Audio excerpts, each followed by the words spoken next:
guys, Mendocino Vino here. We're ready for wine number 11 of the Wine Folly Challenge, Bobal.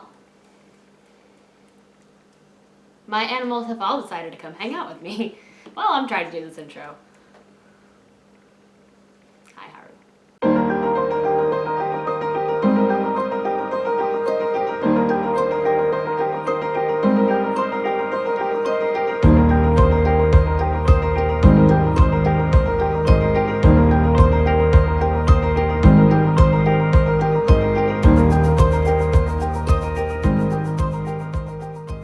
The Wine Folly Challenge is where I try all 86 grapes and 14 wines featured in the Wine Folly Magnum Edition. I try them first alone and then paired with food to see if that changes my opinion of the wine. Today I'm trying Bobal, which is an indigenous grape varietal of Spain and the second most planted red varietal in that country.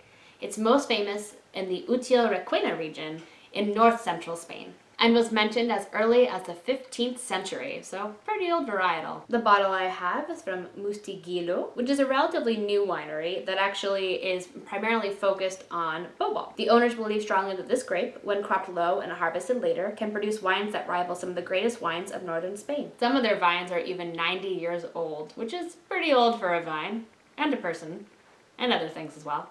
This bottle is a 2018. It's from the Valencia region, and cost me $12.99, so a really good price, probably because the varietal is so unknown. So, let's get started. Deep ruby, a little bit of garnet. Let's see the nose on this. It's got kind of an earthy, chocolatey nose at first for me. Reminds me also of a young plum. So when you bite into the plum and it's got kind of that tart note on it, when it's like the first plums of the season, that's the other thing it kind of reminds me of. And then maybe a hint of raspberry as well, actually. Not a terribly fruity nose, as to be expected from a wine from the old world. But yeah, I'd say my final call, I'm going with plum, raspberry, chocolate. Let's see what the taste is like. Confess I haven't been drinking a lot of wine recently, and this is just really lovely. I do get a lot of pomegranate notes on here. Really lovely acid structure, some nice body to this as well. I'd say this is probably a medium plus body. Definitely a little bit of tannins near the front of my tongue. Definitely easy drinking. I think this will pair really nicely with food. I'm excited to try it with the food. Yeah, I'd say mostly I get pomegranate, and maybe actually even like a little bit of black tea. Yeah, I'd say it kind of has like a mineral acidic structure to it.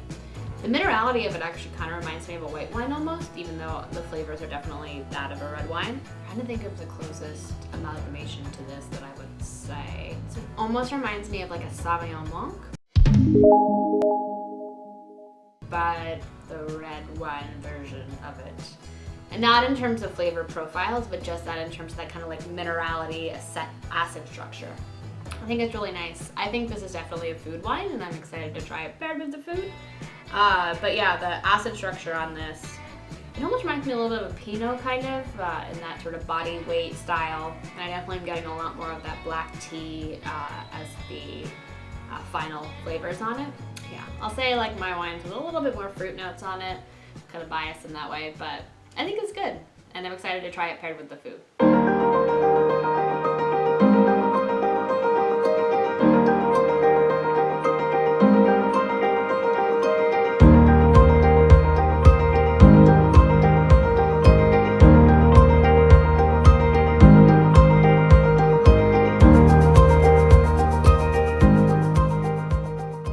For my pairing today, I have some pomegranate molasses chicken paired with my delicious Bobal. So I've never actually had pomegranate molasses chicken, never really heard of it either, but it was recommended in the Wine Folly Magnum Edition, so I decided to try it out. Also, I will say that the pomegranate molasses may have been cursed. It took me 3 bottles of pomegranate juice to get this pomegranate molasses.